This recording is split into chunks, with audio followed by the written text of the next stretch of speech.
Assalamualaikum warahmatullahi wabarakatuh. Bismillahirrahmanirrahim. Alhamdulillahi rabbil alamin. Wassalatu wassalamu ala asyrafil anbiya'i wal mursalin Sayyidina Muhammadin sallallahu alaihi wasallam wa ala alihi wa sahbihi ajma'in, amma ba'du. Ila hadratin Nabil Mustafa Muhammadin sallallahu alaihi wasallam wa ala alihi wa ashabihi wa dhurriyatihi wa ahli baitihi wa li jami'il anbiya'i wal mursalin wal ulama'i wal awliya'i wa syuhada'i was salihin, thumma khususan ila ruhi syekh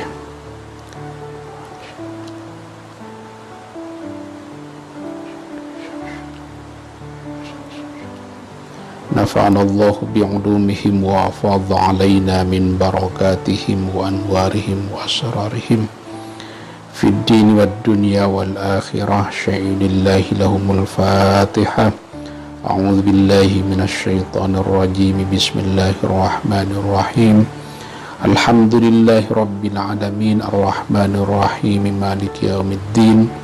Iyyaka na'budu wa iyyaka nasta'in. Ihdinas siratal mustaqim. Siratal ladzina an'amta 'alaihim ghairil maghdubi 'alaihim waladdallin. Amin.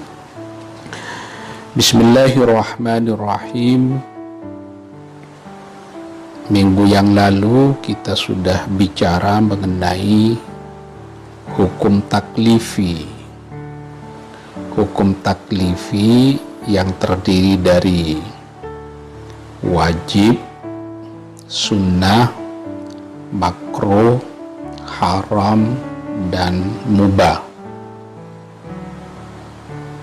Itu disebut sebagai hukum taklifi.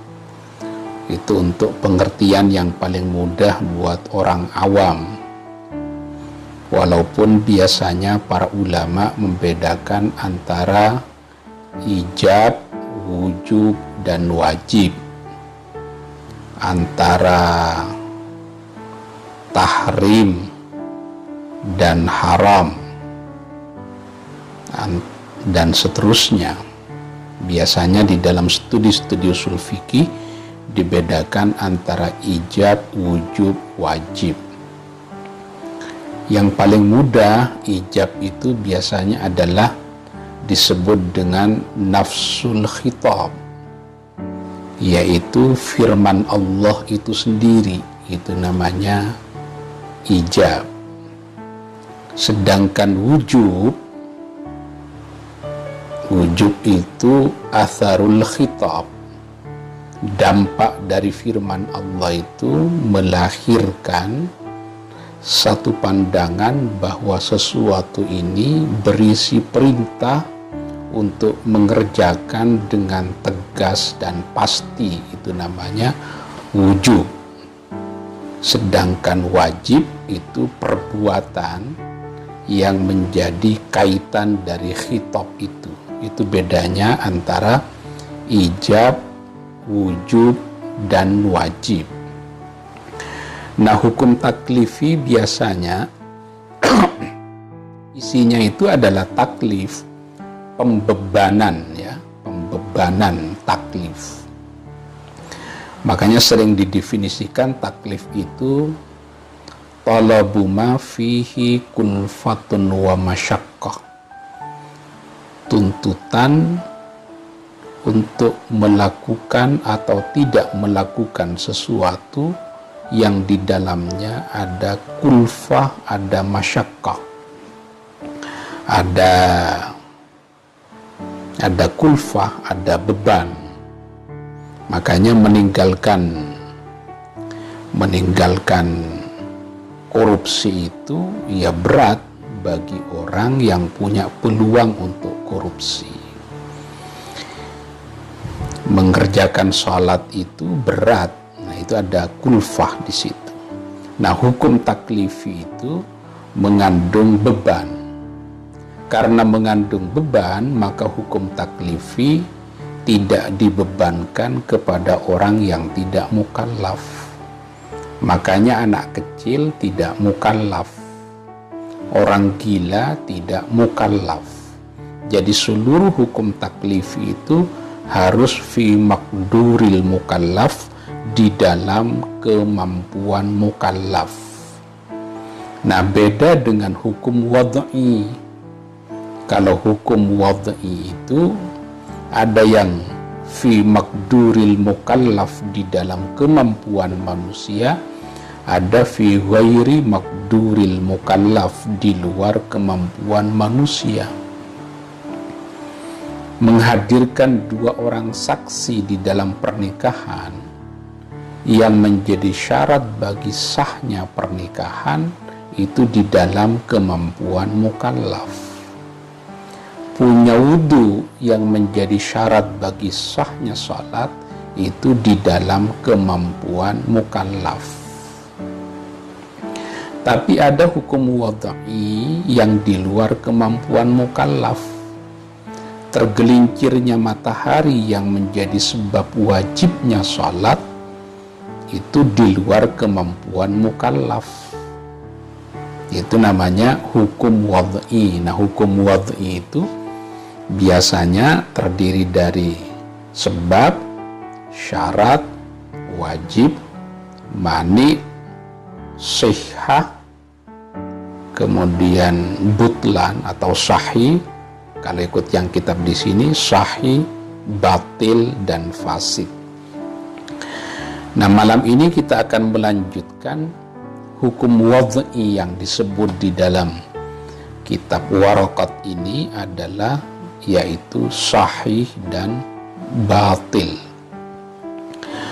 Was-sahihu min haitsu wasfuhu bis-sihhati, ini di halaman 4 baris paling bawah di dalam Hasyiah Ad-Dimyati yang saya kirim itu. Was-sihhatu min haitsu wasfuhu bis-sihhati, sahih dilihat dari aspek mensifati sahih dengan sihhah. Ini untuk orang pemula ya. Biasanya di kitab-kitab yang lebih tinggi yang didefinisikan itu bukan sahih tapi sihhah. Sahih dilihat dari aspek mensifati sahih dengan sihhah, ma yata'allaku bihi an-nufudhu wa yu'taddu bihi. Sahih itu adalah sesuatu yata'allaku yang berkaitan bihi dengan ma, an-nufudhu apa nufudh, wa yu'taddu bihi dan diperhitungkan, dianggap, bihi apa ma. Bi anistajma'a ma yu'tabaru fihi syar'an aqdan kana aw ibadatan. Jadi sahih itu adalah sesuatu yang terkait dengan nufudh dan i'tidad. Nufudh itu makna secara kamus artinya tembus ya. Makanya jendela itu bahasa Arabnya nafidah, tembus. Tapi biar tembok yang akan kita buat sebagai jendela itu bisa jadi jendela, harus ada aktivitas untuk melubangi tembok itu. Nah, usaha mengerjakan sesuatu itu namanya tanfidh. Makanya ada sultah tanfidhiyah, yaitu kekuasaan eksekutif. Pemerintah yang melaksanakan program-program. Di NU ada yang disebut dengan tanfidhiyah, yaitu lembaga eksekutifnya, bukan syuriah. Jadi kalau eksekutif adalah yang mengerjakan, yang mengoperasionalkan. Nasahi itu terkait dengan nufudh, yaitu melaksanakan sesuatu sesuai dengan syarat dan rukunnya. Kalau sudah sesuai dengan syarat dan rukunnya, wa yu'taddu bihi, maka baru bisa dianggap, diperhitungkan. Bi'anistajma'a, dengan memenuhi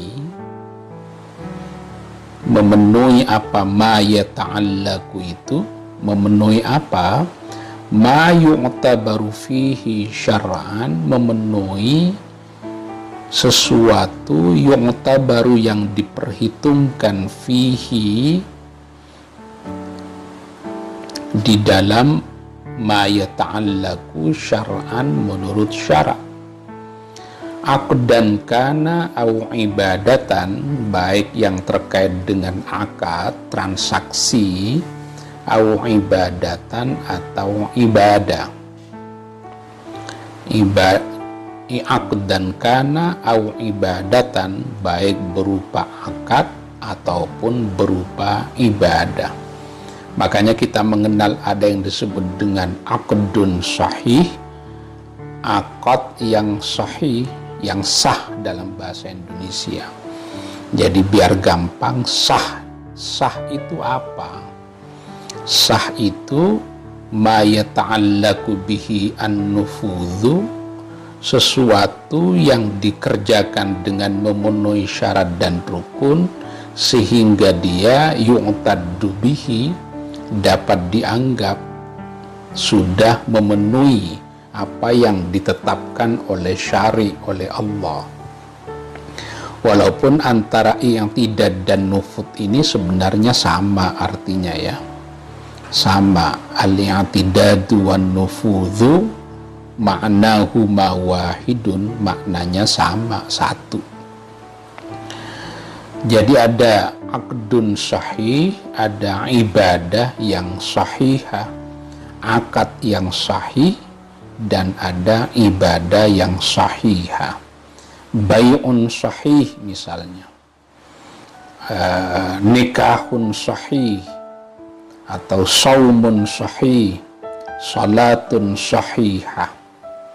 Jadi agar ibadah yang kita lakukan itu sah, agar transaksi jual beli yang kita lakukan itu sah, maka harus memenuhi syarat-syarat yang telah ditetapkan oleh syara'. Yang telah ditetapkan oleh syara'. Tidak boleh melakukan sesuatu yang tak atau yang melanggar ketentuan syara'. Itu definisi dari sahih. Di dalam kitab-kitab lain yang didefinisikan bukan sahih tapi sihah. Biasanya kalau di dalam Jam'ul Jawami, sahih itu disebut dengan al-fi'lu dzul wajhaini muwafiqan amrasyari. Kalau enggak keliru begitu ya. Jadi yang dimaksud dengan sihah itu adalah perbuatan. Perbuatan manusia ini kan dibagi menjadi 3 ya. Ada perbuatan manusia yang selalu sesuai dengan syariat. La yakunu illa muwafiqan lisyara'. Ini ada di dalam syarahnya Jam'ul Jawami ya. Perbuatan manusia itu adalah ada yang la yakunu illa muwafiqan lisyara', sesuai dengan ketentuan syara'. Selalu sesuai, seperti ma'rifatullah, mengenal Allah itu selalu sesuai dengan syara'. Ada perbuatan manusia itu la yakunu illa mukhalifan lisyara', selalu bertentangan dengan syara', seperti menyekutukan Allah, itu mukhalifan lisyara'. Ada yang ma yakunu taratan muwafiqan lisyara' wa taratan yakunu mukhalifan lisyara'. Perbuatan yang kadang sesuai dengan syara dan kadang tidak sesuai dengan syara. Itu namanya dzu al-wajhaini, memiliki dua aspek. Kalau sesuai dengan syara itu namanya sihah, kalau tidak sesuai dengan syara itu namanya ghairu sihah, tidak sah. Ini di bahasa kita sebenarnya sudah maklum apa yang disebut dengan sihah itu, apa yang disebut dengan sahih.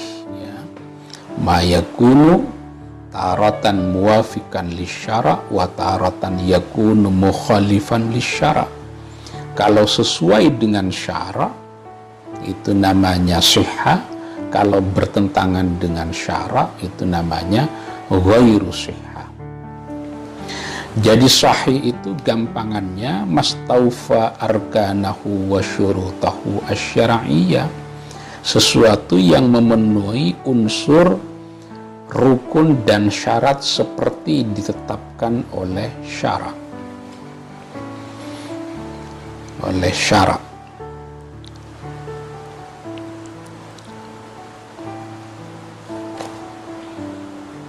Baik yang terkait dengan akad ataupun yang terkait dengan ibadah.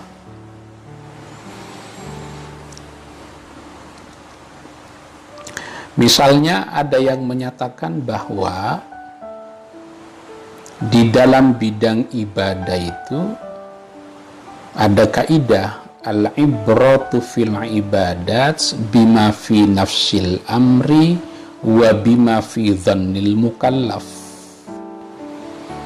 Di dalam persoalan ibadah yang penting diperhatikan dua secara sekaligus. Yang pertama bima fi nafsil amri, sesuai dengan fakta. Yang kedua bima fi dhannil mukallaf, sesuatu itu sesuai dengan dugaan mukallaf. Ini menarik. Kalau ada orang salat menghadap ke timur, padahal dia tinggal di Indonesia, dia menyangka Ka'bah itu di sebelah timur, padahal faktanya ada di barat. Maka kalau itu terjadi, maka dia harus mengulang sholatnya.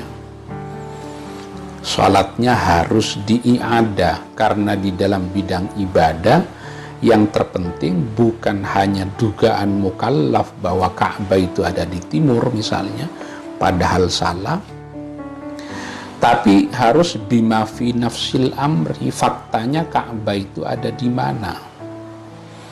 Jadi kalau sampai ada orang di Indonesia salatnya menghadap ke timur karena dia menyangka bahwa Ka'bah ada di timur, padahal faktanya Ka'bah itu ada di barat, itu dia lakukan menghadap ke timur selama 1 tahun. Begitu dia tahu bahwa yang dia lakukan tidak sesuai dengan fakta, maka dia wajib mengqadha salatnya selama 10 tahun itu. Itu di dalam bidang ibadah dua yang diperhatikan, bima fi nafsil amri wa bima fi dhannil mukallaf. Tapi di dalam bidang muamalah, al-ibratu fil muamalah bima fi nafsil amri la bima fi dhannil mukallaf. Yang penting diperhatikan menyangkut bidang muamalah itu adalah fakta empiriknya, bukan dugaan mukallafnya. Bukan dugaan mukallafnya. Ini penjelasan saya ini bisa dimengerti enggak ya kira-kira ya? Jadi kalau di bidang ibadah berlaku kaidah al-ibratu fil ibadat bima fi nafsil amri wa bima fi dhannil mukallaf, sementara di bidang muamalah berlaku kaidah al-ibratu fil muamalah bima fi nafsil amri la bima fi dhannil mukallaf. Yang penting adalah fakta empiriknya, bukan dugaan mukallafnya. Itu di bidang muamalah. Di bidang muamalah. Makanya misalnya kalau ada orang menghibahkan tanah, guyon-guyon saja, tidak serius, karena dia menyangka bahwa tanah itu bukan miliknya. Ternyata begitu dia mengucapkan bahwa saya hibahkan tanah itu kepada kamu, fakta empiriknya tanah itu memang milik dia, karena kebetulan dia ahli waris dari orang tuanya nggak tahu bahwa dia itu adalah bahwa tanah itu milik dari bapaknya. Maka tanah itu bisa pindah ke pemilikan dalam bentuk hibah. Ini hibah zaman dulu, kalau hibah sekarang kan harus ada hitam di atas putih ya. Ini kita baru mendefinisikan mengenai sah atau sahih. Wal batilu, sedangkan yang dimaksud dengan batil, min haitsu wasfuhu bil butlani, dilihat dari mensifati batil dengan butlan. Apa definisinya? Ma la yata'allaqu bihi an-nufudhu wa la yu'taddu bihi, sesuatu yang tidak berkaitan bihi dengan ma. An-nufudhu, apa nufudh? Perbuatannya tidak punya efek, perbuatannya tidak punya pengaruh. Wala yu'taddu bihi, dan perbuatannya itu tidak dihitung, tidak dianggap. Nah, perbuatan yang tidak punya efek dan tidak dihitung itu namanya batil. Bagaimana dia disebut perbuatannya tidak punya efek dan tidak bisa dihitung, tidak dianggap? Bi an lam yastajmi' ma yu'tabaru fihi syar'an, dengan tidak memenuhi apa ma la yata'allaqu bihi nufudhu, itu tidak memenuhi ma yu'tabaru fihi, tidak memenuhi sesuatu yu'tabaru yang diperhitungkan apa ma fihi di dalam ma la yata'allaqu. Jadi perbuatan itu tidak punya efek, tidak dihitung, tidak dianggap, karena perbuatan itu tidak memenuhi ketentuan syarat dan rukun yang ditetapkan oleh syarak. Aqdan kana, baik perbuatan itu berupa transaksi, au ibadatan, atau berupa ibadah, baik yang terkait dengan muamalah jual beli atau terkait dengan persoalan ibadah. Jadi perbuatan manusia itu ada yang sahih, ada yang batil. Yang sahih sudah dijelaskan. Batil ini adalah kebalikan dari sahih itu. Orang melakukan satu perbuatan, tapi perbuatannya itu tidak memenuhi syarat dan rukun, sehingga tidak punya efek, tidak punya pengaruh, tidak dihitung. Artinya apa? Wajib untuk diulangi lagi. Ada yang bertanya ini, kalau dalam bidang ibadah itu memang dua-duanya harus ada, yaitu bima fi nafsil amri wa bima fi dhannil mukallaf. Kalau bidang muamalah baru yang terpenting bima fi nafsil amri la bima fi dhannil mukallaf.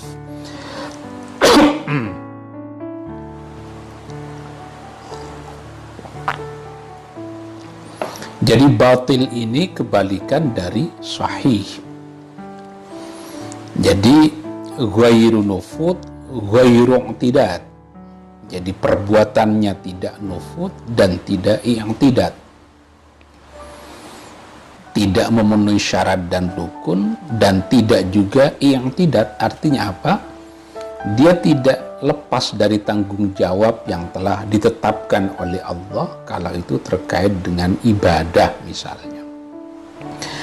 Bahkan kalau perbuatannya itu batil, padahal perbuatan itu dalam bidang ibadah termasuk sesuatu yang wajib, maka dia harus mengulangi yang wajib itu. Misalnya sholatnya batal. Kalau sholatnya batal karena tidak memenuhi syarat dan rukun, misalnya tidak punya wudhu, kalau ghairu nufudz, maka dia juga ghairu tidak bisa melepaskan diri dari tanggung jawab. Artinya apa? Wajib sholat lagi. Itu kalau sholatnya batal. Ada yang menyatakan sebenarnya sihah itu definisinya adalah kalau dalam bidang ibadah terkait dengan isqatul qadha. Ciri bahwa sebuah ibadah itu adalah sah kalau ibadah itu menggugurkan kewajiban qadha. Artinya apa? Syarat rukunnya sudah terpenuhi, dilakukan di dalam waktu yang telah ditetapkan sehingga menggugurkan dia dari kewajiban mengqadha salatnya. Jadi as-sihhatu fil ibadah isqatul qadha, menggugurkan kewajiban untuk mengqadha. Tapi kalau sihah di dalam akad itu tarattubu atharihi. Kalau orang itu benar di dalam bertransaksi, memenuhi syarat dan rukun di dalam bertransaksi, seperti di dalam pernikahan atau di dalam jual beli, kalau di dalam jual beli dampak dari sahnya sebuah transaksi jual beli adalah hilul intifa'i fil bai', halalnya memanfaatkan sesuatu yang diperoleh dari transaksi jual beli itu. Kalau di dalam pernikahan sudah lengkap syarat dan rukunnya, sudah ada mempelai laki-laki, ada saksi, ada wali, ada ijab dan qabul, maka dia punya tarattubul athar, punya dampak. Apa dampak dari akad nikah yang sudah terlaksana memenuhi rukunnya itu? Bolehnya melakukan hubungan suami istri. Itu namanya tarattubu atharihi di dalam persoalan ibadah. Nah, jual beli itu fal bai'u syar'un, jual beli itu kan disyariatkan oleh Allah. Untuk apa disyariatkan? Linaqlil milkiyah, untuk memindahkan kepemilikan. Nah, jadi naqlul milkiyah, pindahnya kepemilikan diakibatkan karena jual beli, itu namanya atharul bai', atharul muamalah, dampak dari jual beli itu. Kalau tidak memenuhi syarat, misalnya di dalam mabi'nya tidak ada, seperti bai'ul malaki atau bai'ul madhamin. Bai'ul malaki itu jual beli janin yang ada di dalam kandungan ibunya, masih di dalam kandungan ibunya. Atau bai'ul madhamin, menjual benih yang ada di punggung pejantan. Itu kan nggak ada barangnya. Karena tidak ada barang yang mau ditransaksikan, maka jual belinya dinyatakan batal. Ini kalau kita mengikuti pendapat bahwa batal dengan fasid itu sama, ya. Karena menurut mazhab Hanafi dibedakan antara batal dengan fasid. Biasanya kalau batal itu di dalam mazhab Hanafi terkait dengan al-khalal fi aslil aqdi, ada cacat, ada kekurangan, ada keterbatasan pada asal akadnya. Yang saya contohkan tadi seperti bai'ul malakih wal madhamin. itu batal namanya. Tapi di dalam, kalau cacatnya itu tidak terjadi pada aslul aqdi, tapi terjadinya fi wasfin min awsafil aqdi, misalnya harganya ghairu ma'lum, transaksi ada harganya tapi harganya tidak diketahui, maka jual belinya itu fasid, bukan batil. Kalau di dalam bidang ibadah seperti puasa, puasa itu kan ibadah. Tapi berpuasa pada tanggal 1 Syawal itu fasid. Kenapa disebut fasid? Puasa itu ibadah, sebenarnya ibadah puasa itu, tapi tidak memenuhi hidangan Allah yang disuguhkan kepada kita pada tanggal 1 Syawal, itu dilarang, tidak diperbolehkan. Jadi kita harus menerima, menikmati suguhan Allah pada tanggal 1 Syawal itu. Biasanya kan Bilal, kita menyebutnya Bilal di Indonesia, kalau pada tanggal 1 Syawal lagi Lebaran disebutkan puasa 1 Syawal Lebaran itu Yaumul Id, Yaumul Karamati wal Mazid, dhiyafatan lakum fa'azzimuhu haqqat ta'zim. Itu adalah dhiyafatan lakum, jamuan Allah buat kalian. Maka agungkan jamuan Allah itu salah satunya dengan cara tidak berpuasa. Ini kita bicara mengenai dua jenis hukum wad'i, bi'allam yastajmi' ma yu'tabaru fihi syara'an aqdan kana aw ibadatan. Wal aqdu yattasifu bin nufudi wal i'tidadi. Akad itu bersifatan dengan nufud dan i'tidad. Jadi akad itu terkait dengan nufud, terkait dengan i'tidad. Wal ibadatu, sedangkan ibadah tattasifu bersifatan bil i'tidadi, dengan i'tidad. Fakot saja. Kenapa begitu? Istilahan, kalau mengikuti penjelasan secara istilah ya. Ini tampaknya Imamul Haramain atau Al-Mahalli membedakan antara nufudz dan i'tidad, walaupun sebenarnya sama ya. Ada memang yang membedakan, katanya fan nufudzu min fi'lil mukallaf. Nufudz itu terkait dengan perbuatan mukallaf, sedangkan i'tidad itu min fi'li syari, terkait dengan perbuatan syari, yaitu Allah atau Kanjeng Nabi. Itu i'tidad. Misalnya transaksi jual beli, itu kan perbuatan manusia. Nah, perbuatan Allahnya di mana? Menyatakan bahwa terjadinya perpindahan kepemilikan akibat jual beli, yang menetapkan begitu itu fi'lus syari, perbuatan Allah Subhanahu wa ta'ala. Jadi yang mengerjakan transaksinya itu adalah mukallaf, yang memberikan pahala terhadap manusia karena perbuatan itu adalah Allah Subhanahu wa ta'ala. Ini akhir dari penjelasan mengenai hukum taklifi dan hukum wad'i ya, hukum taklifi dan hukum wad'i.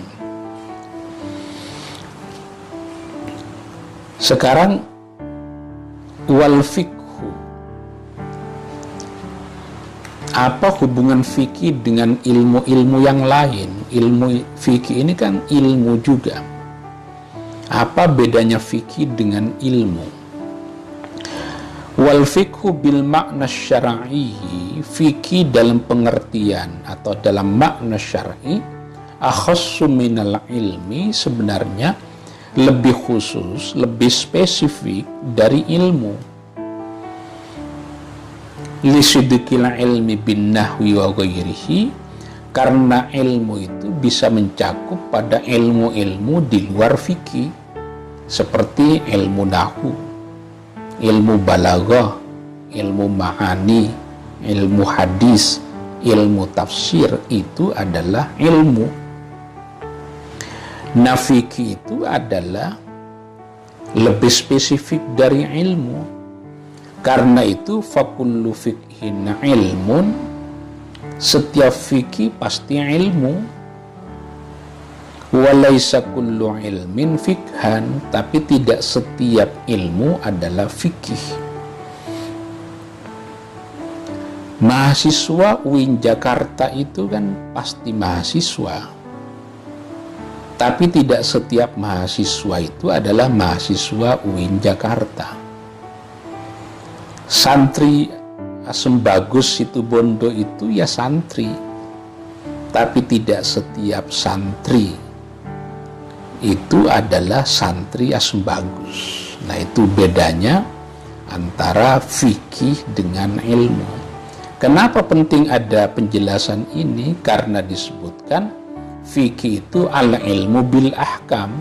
Fikih itu mengetahui, kan begitu. Wal al-fiqhu huwa al-ilmu bil ahkam asy-syar'iyyah al-amaliyah. Tahu. Lalu di sini penting dijelaskan bedanya fikih dengan ilmu. Jadi mahasiswa UIN Jakarta itu pasti mahasiswa, tapi mahasiswa belum tentu mahasiswa UIN Jakarta. Fikih itu pasti ilmu, tapi tidak seluruh ilmu itu adalah ilmu fikih. Jadi fikih itu lebih spesifik. Kalau mau disebutkan al-fiqhu naw'un min anwa'il ilmi, fikih itu bagian dari ilmu.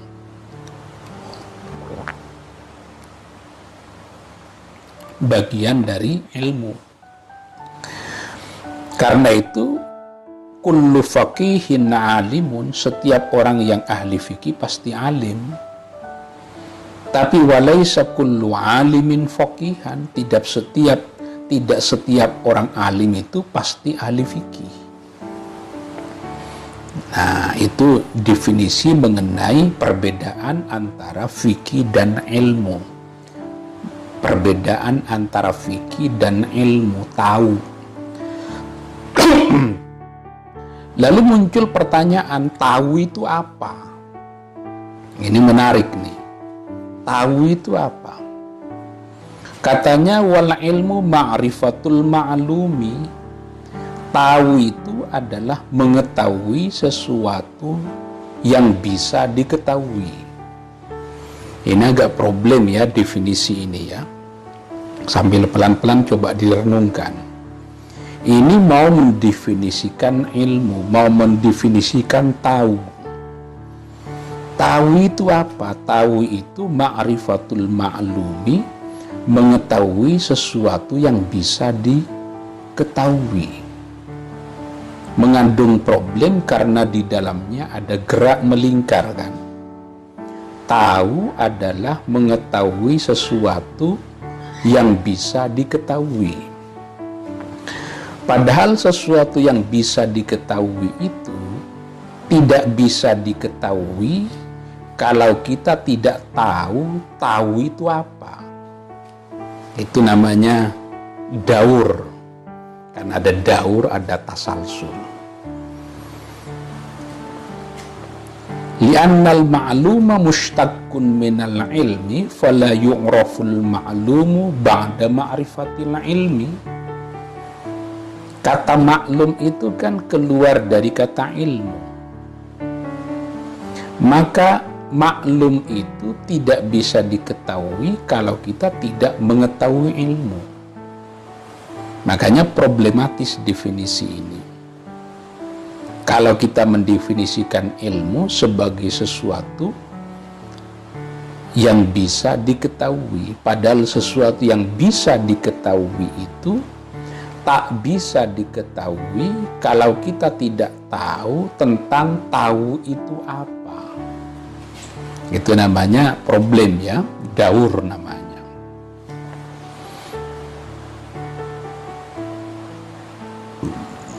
Ma'rifatul ma'lumi idraku ma min sya'nihi an yu'lama. Ini Al-Mahalli memberikan penjelasan dengan menggunakan kata idrak. Idrakuma, mengetahui objek sesuatu, min sya'nihi, ini kalau kita terjemahkan secara harfiah sulit difahami.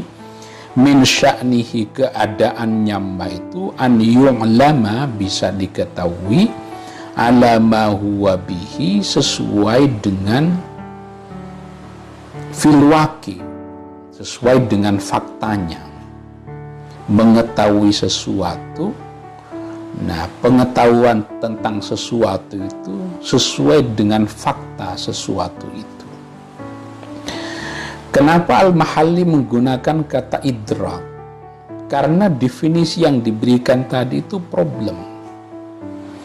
Karena itu dia tidak mau menggunakan istilah ma'rifatul ma'lum.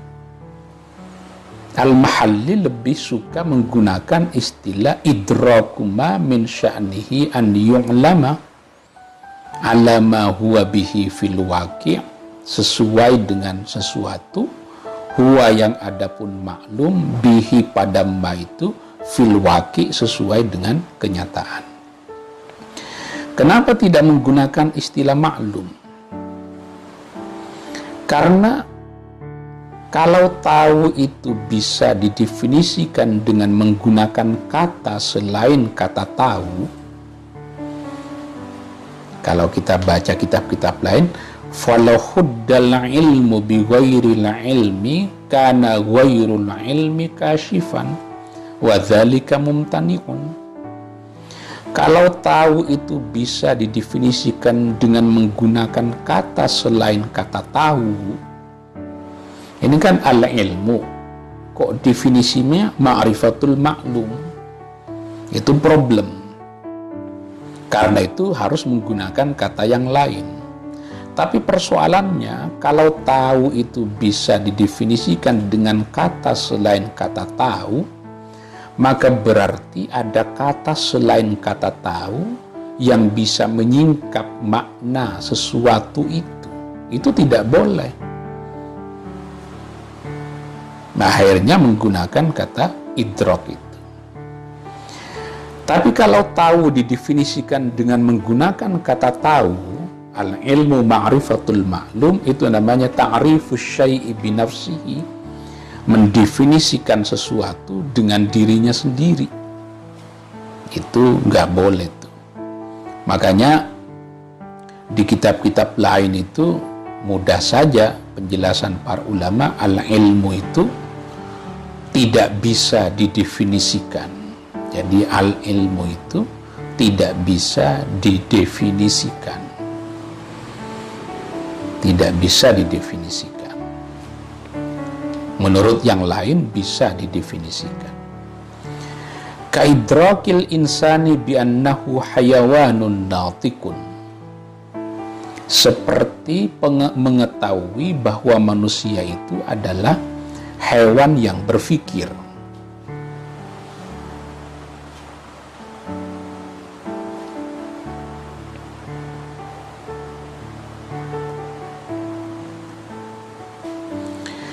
Mengetahui bahwa manusia itu adalah hewan yang berpikir. Nah, pengetahuan manusia mengenai manusia bahwa dirinya adalah hewan yang berpikir, pengetahuannya itu disebut dengan ma'rifatul ma'lum, mengetahui sesuatu yang bisa diketahui. Mudah-mudahan bisa difahami ya, agak-agak rumit karena berbau filsafat. Itu baru kita mendefinisikan tahu. Sekarang kita mau mendefinisikan tidak tahu. Tadi kita mendefinisikan tahu. Sekarang kita mau mendefinisikan tidak tahu.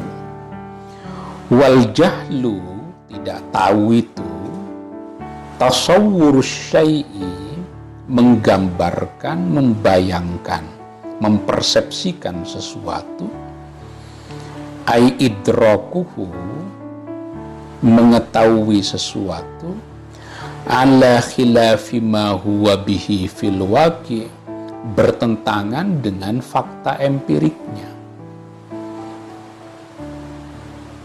Itu namanya tidak tahu.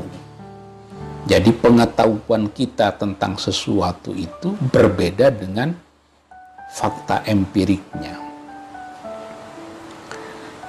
Contohnya apa? Kaidrakil falasifati, seperti pengetahuan para filosof. Annal alama, sesungguhnya alam. Alam itu apa? Wa huwa ma siwallahi ta'ala, segala sesuatu selain Allah itu namanya alam. Pengetahuan para filosof bahwa alam ini qadim, sudah ada dahulu, disebut oleh Al-Haramain, Imamul Haramain, itu namanya tidak tahu. Jadi pengetahuan filosof bahwa alam ini qadim itu dianggap sebagai tidak tahu. Karena alam ini hadis, yang qadim itu hanya Allah. Yang qadim itu Allah.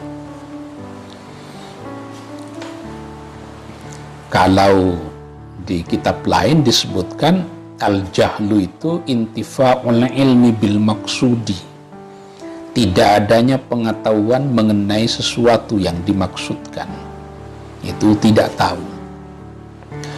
Wa ba'duhum wasafa hadzal jahla bil murakkabi, sebagian para ulama menyebut tidak tahu di dalam definisi yang tadi sebagai al-jahlul murakkab, ketidaktahuan ganda.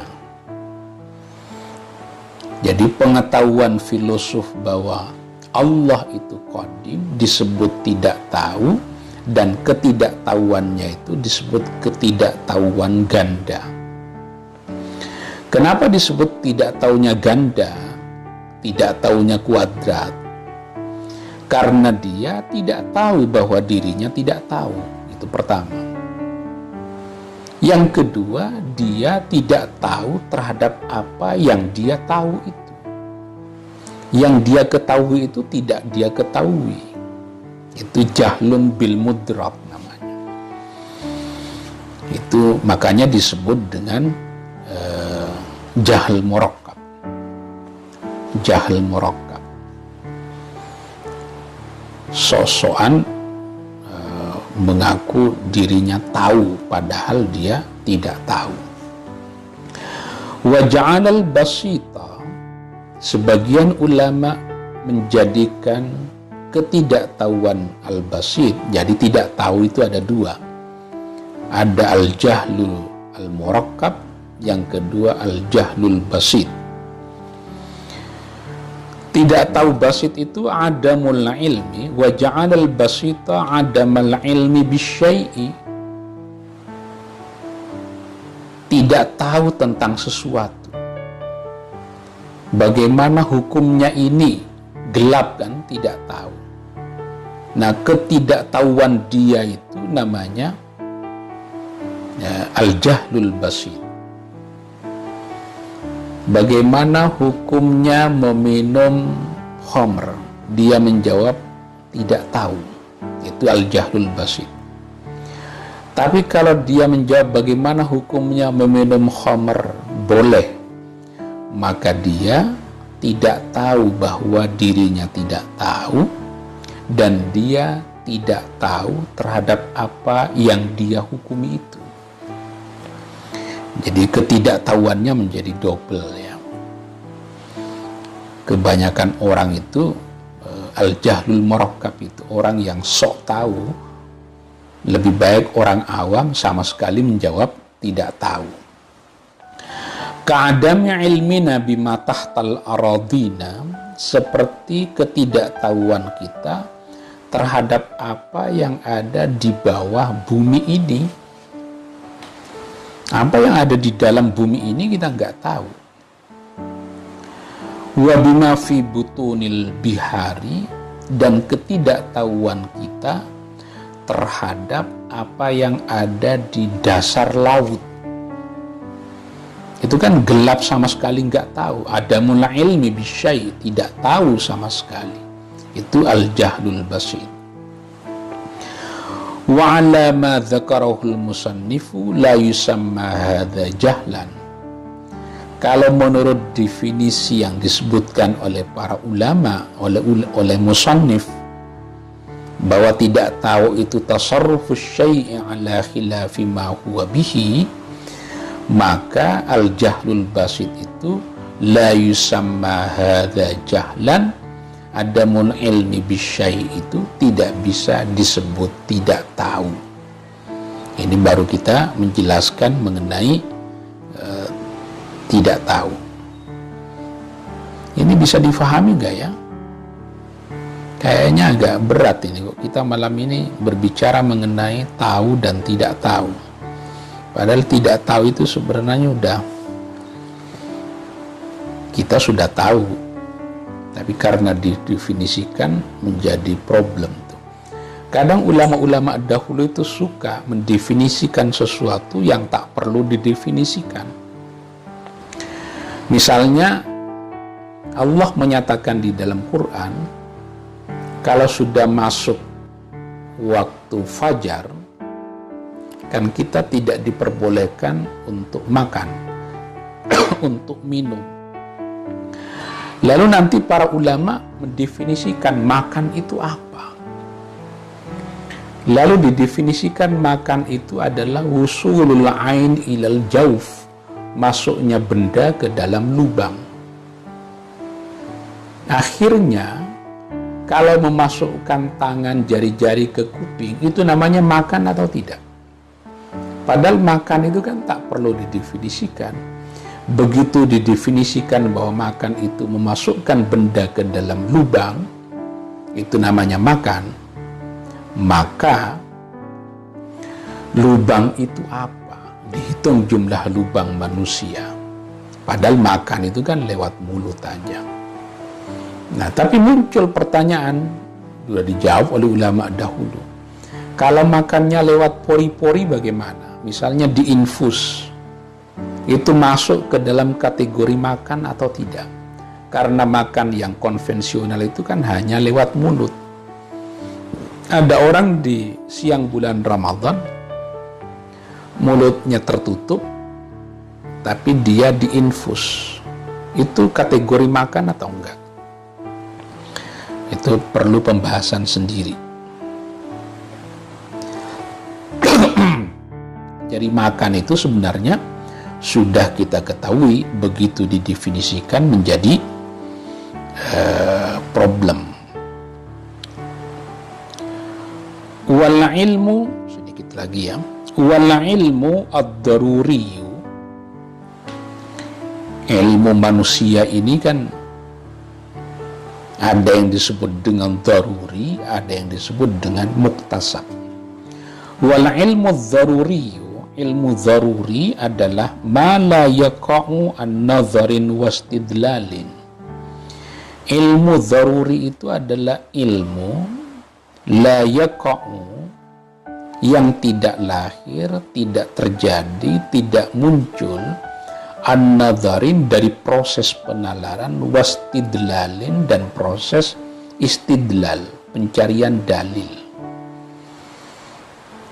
Kala ilmil waqi'i bi ihdal hawasi, seperti pengetahuan yang terjadi, yang muncul dari bi ihdal hawasil khamsi, salah satu dari panca indera yang 5. Itu ilmu daruri itu. Bi'ihdal hawasil khamsi adz-zahirat, yang tampak. Wahiyya as-sam'u, pendengaran, wal basaru, penglihatan, wal lamsu, sentuhan, wasyammu, penciuman, wadzauku, pencicipan. Fa innahu yahsulu, bimujarradil ihsasi biha min ghairi nadharin wastidlalin. Itu cukup hanya dengan merasakan saja dengan panca indera itu tanpa menggunakan nalar, tanpa menggunakan istidlal. Kita sudah tahu melalui mata yang kita pakai bahwa itu warnanya merah. Melalui pendengaran yang kita dengar, telinga kita, bahwa volume suaranya tinggi.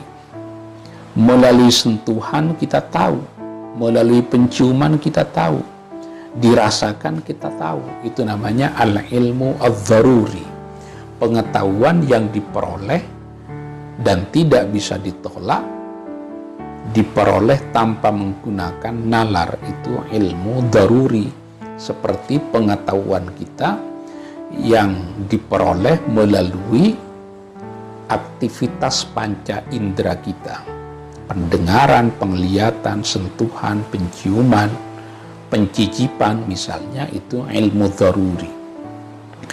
Sebenarnya ada juga yang disebut dengan ilmu daruri, yaitu pengetahuan kita tidak diperoleh dari proses nalar, tidak diperoleh dari proses istidlal, juga tidak melalui proses panca indera, tapi bibadihatil akli, dengan menggunakan akal sehat saja.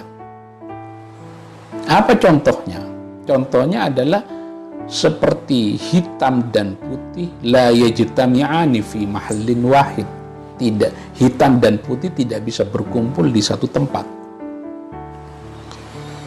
Itu tidak usah menggunakan panca indera. Wal ilma bi anna syai'a la yakunu mawjudan ma'duman. Kita tidak bisa berkata bahwa sesuatu ini ada dan tiada dalam waktu bersamaan. Tidak berkumpulnya ada dan tiada dalam waktu bersamaan itu menggunakan badihatul akal, akal sehat saja. Atau tidak bisa berkumpulnya bukan ada dan bukan tidak ada. Itu kan nggak bisa berkumpul juga. Nah, pengetahuan yang menggunakan akal sehat itu juga termasuk dengan al-ilmu adz-dzaruri namanya. Nah, manusia tidak bisa menolak pengetahuan melalui proses itu. Atau pengetahuan daruri itu pengetahuan yang diperoleh dari berita yang sangat populer. Misalnya ada orang di ujung pedalaman Papua sana, tidak pernah ketemu dengan Gus Dur, tidak pernah melihat Gus Dur, tapi berita itu cukup populer bahwa Gus Dur itu ada. Nah, ala ilmu biwujudi Gus Dur, tahu tentang adanya Gus Dur melalui berita mutawatir itu juga al ilmu ad-daruri namanya. Kayak umat Islam tahu ada Nabi Muhammad padahal tidak pernah ketemu dengan Nabi. Itu juga al-ilmu adz-dzaruri yang diperoleh dengan bitawatur. Kita tahu ada Baghdad, kita tahu ada Amerika, kita tahu ada Jerman, tapi tidak pernah ke sana. Tapi berita itu mutawatir bahwa Jerman itu ada, Amerika itu ada. Kita tahu ada Ka'bah misalnya, tapi kita nggak pernah ke sana. Itu mutawatir, itu juga disebut dengan al-ilmu adz-dzaruri, pengetahuan yang diperoleh melalui dzaruri. La yaqdirul insanu ala daf'iha an nafsihi. Kita tidak bisa menyangkalnya, karena itu menggedor-gedor diri kita sehingga kita menjadi tahu secara otomatis. Udah jam 9 lewat ya. Yang berikutnya kita akan membahas minggu depan insyaallah wa ammal ilmu al-muktasab, pengetahuan yang diperoleh melalui proses usaha, gampangannya begitu. Agak berat malam ini karena usul fikih memang basisnya, fondasinya adalah rasionalisme ya. Jadi rasionalisme di dalam studi Islam itu adalah usulul fikih itu. Ini 7 abad yang lalu para ulama sudah bicara mengenai ilmu-ilmu yang rasional. Tidak tahu dibahas, tahu itu dibahas, sah itu apa, batal itu apa. Apa bedanya fikih dengan ilmu? Nanti kalau kita baca kitab usul fikih yang lebih dalam lagi, itu akan lebih rumit lagi ya. Nah, tapi pelan-pelan, mudah-mudahan penjelasan saya tadi itu bisa difahami, walaupun bisa direnungkan sambil minum kopi ya, karena ini membutuhkan renungan. Mudah-mudahan yang disampaikan ini bisa dimengerti, bisa berguna untuk penjelasan-penjelasan berikutnya. Ini kita selesai mendefinisikan fikih, al-fiqhu wa al-ilmu. Lalu dibedakan fikih dengan ilmu apa bedanya, lalu ilmu itu apa, lalu ilmu itu ada berapa, ada ilmu daruri, ada ilmu muktasab. Ilmu daruri sudah kita jelaskan, ilmu yang kehadirannya tidak bisa kita sangkal, tidak bisa kita tolak. Minggu depan kita bisa menjelaskan mengenai al-ilmul muktasab. Kurang dan lebihnya mohon maaf. Hadanallahu wa iyyakum ajma'in. Wallahul muwaffiq ila aqwamit thoriq. Wassalamualaikum warahmatullahi